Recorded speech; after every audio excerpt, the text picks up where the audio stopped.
What's up, everybody? So, we made it to Georgia. We're not quite yet at the campground, so we're staying at a rest stop tonight. But that's okay. Now, it's a little bit more stressful than I realized. And that's okay. Some people might be able to just hook up and go.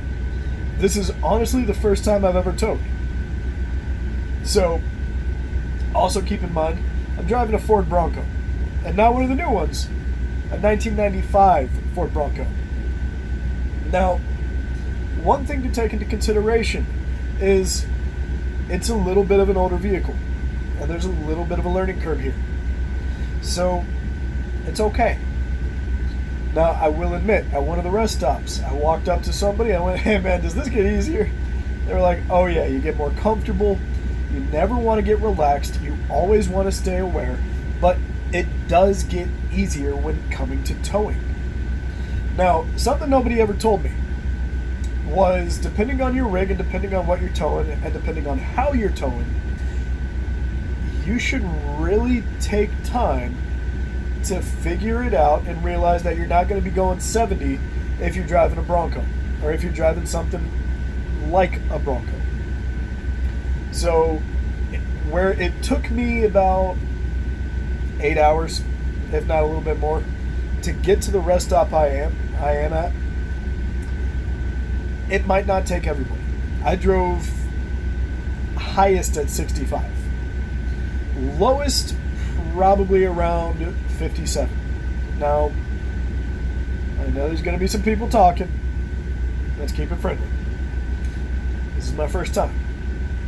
So, aside from that, it's actually a pretty good trip.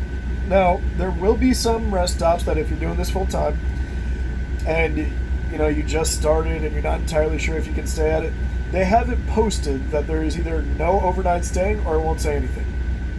Now, when that happens, just read the sign. If it says no overnights allowed, just go on to the next one. Our specific case, this one is allowing overnight stays. There's an RV across the way over there that has their slides up. There's truckers all around that are basically spending the night here because it's part of their union. So that's something to keep in mind right there too. Now, I will say that all three of my dogs were wonderful. Boo sat in the front seat with me most of the way. Now, she's my service dog, so she gives me a little bit of stability, and by a little bit I mean a lot. But even she needs to recharge her batteries every so often. That's where Lexi came into play. Now, Lexi's not the smartest of dogs. In terms of light bulbs, we're not even dealing with 8 watts here. But she has the biggest heart.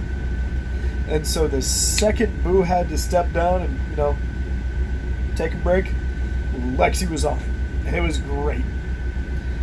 But for the most part, Lexi and Jack slept in the back most of the time. So, yeah, this is my experience so far. Y'all stay tuned, and I'll see you later.